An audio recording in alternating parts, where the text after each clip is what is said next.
She read her Bible every single day. She underlined every verse she thought mattered. She still walked away feeling nothing. Then everything changed. Not because she read more, but because she read different. So many of you have told me the same thing. I want to know God's word, but every time I open it, it feels flat. The question is not, do you own a Bible? The question is, do you know how to actually study it? There is a difference. And just like I did for years, you might be reading without ever really receiving. Point number 1, stop reading the Bible like a textbook. 2 Timothy 3:16 says, all scripture is God-breathed and useful for teaching, not just facts to file away, breath, life. A textbook gives you information. Scripture gives you a person. Just like I did, you can read Genesis and only see history. Or you can read it and meet the God who's still speaking today. Point number 2, context is not optional.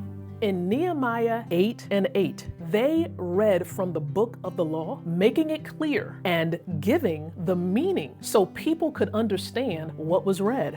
Meaning came from the context. Who wrote it, who they wrote it to, what was happening around them.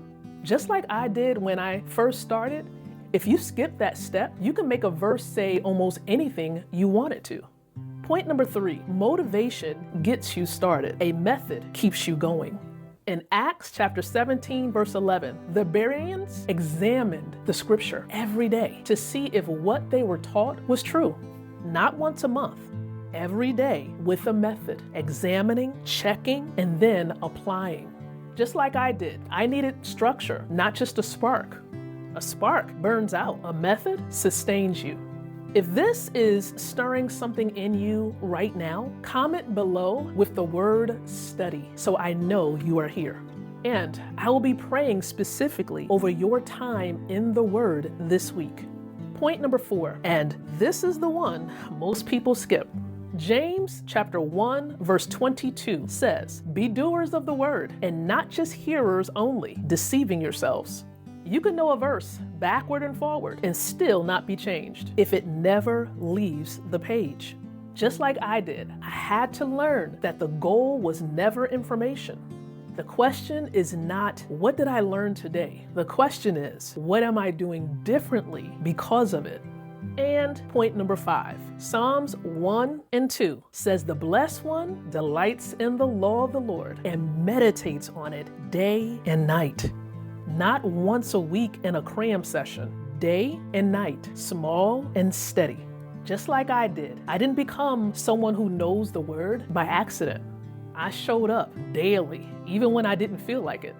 So let's recap. Point 1, read for revelation, not information. Point 2, context is not optional. Point number 3, use a method. And point number 4, application is the missing step. And point number 5, consistency beats intensity. You see, none of this stays in your head. Not religion, a relationship. That is what studying scripture the right way builds in you. So let's pray together right now. Lord, forgive me for treating your word like information instead of revelation. Teach me to study, not just to read. Give me consistency where I've only had intensity. Change me by your word, not just inform me. In Jesus' name, amen. If you prayed that prayer and you meant it, your relationship with God's word has just changed forever. Like this video so it reaches someone who needs a starting point today. Share it with someone in your circle who has said, I don't know where to begin with their Bible. And subscribe, because every single week we're going deeper into identity in Christ and walking in kingdom purpose, not just religion. And for your next step, I have a video linked below that will take you even deeper. Until next time, keep studying, not just reading, studying. God bless you.